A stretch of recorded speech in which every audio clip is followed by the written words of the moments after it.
আসসালামু আলাইকুম। একটা কঠিন সত্য ঘটনা বাইরে আসলো।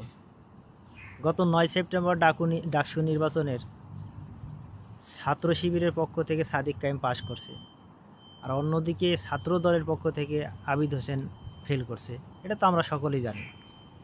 কিন্তু এতদিন পরে আবার পুনরায় এই ঢাকা বিশ্ববিদ্যালয়ের এই নির্বাচনকে প্রশ্নবিদ্ধ করার কারণটা কি? কারণটা হচ্ছে ছাত্ররা যে ভোট দিল এই ব্যালট পেপার, সেই ব্যালট পেপার এখন নীলক্ষেত পাওয়া গেল। এই কিভাবে এত একটা গোপনীয় জিনিস এই ভোটের পেপারগুলা কিভাবে নীলক্ষেতে গেল?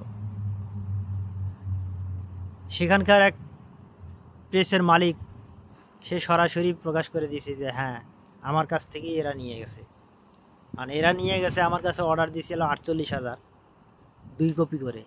অর্ডার দিয়ে থাকলে 48,000, তাহলে 48-এর ডবল কত হয়? 2 কপি, প্রত্যেকটার এক কপি 2টা করে থাকে। তাহলে 48-এর যদি ডবল হয় তাহলে কত হয়? 96 পিস, 96,000 ব্যালট পেপার। এতগুলা ব্যালট পেপার কিভাবে ঢাকা বিশ্ববিদ্যালয়ের প্রশাসন গোপনীয়তা রক্ষার জন্য যে প্রতিশ্রুতি তারা দিল, এই প্রতিশ্রুতি তারা রক্ষা করতে পারলো না। এখন কি আবিদ হোসেন হাইকোর্টে রিট করবে?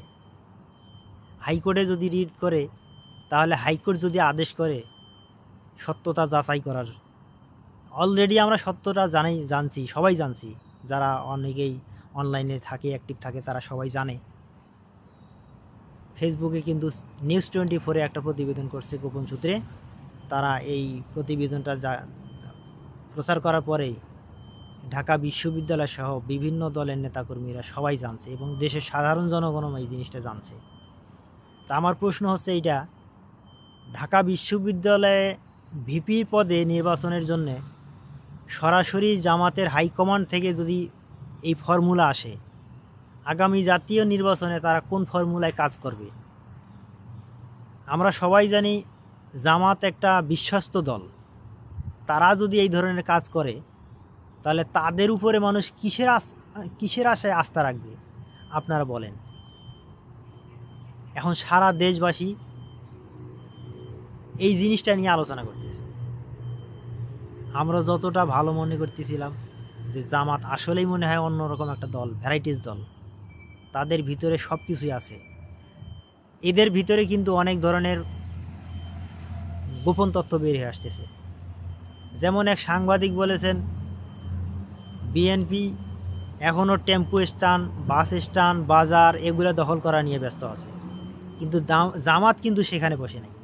জামাত কিন্তু ব্যাংক দখল, আওয়ামী লীগের নেতাকর্মী যারা পালিয়ে গেছে সেই ধরনের কোম্পানিগুলো, বড় বড় কোম্পানিগুলো দখল করার প্রচেষ্টায় আওয়ামী লীগ যাওয়ার পরেই জামাতেরা এটা তৎপর হয়ে গেছে। তা আমরা কি ধরেই নেব আগামী নির্বাচনে যদি জামাত আসে ক্ষমতায়, তারা কি আওয়ামী লীগের মতো এই কার্যক্রম করবে? দেশবাসীকে আবেদন করি, অনুরোধ করি, আপনার নির্বাচনে যাওয়ার আগে অনেক ভেবে চিন্তে নির্বাচনে যাবেন, আপনাদের মূল্যবান ভোটটা দিবেন। আমি বলি না আপনারা বিএনপিকে দেন, বলি না আপনারা জামাতকে দেন, কিন্তু ভেবে চিন্তে আপনারা ভোটটা দিবেন। ধন্যবাদ, ভালো থাকবেন।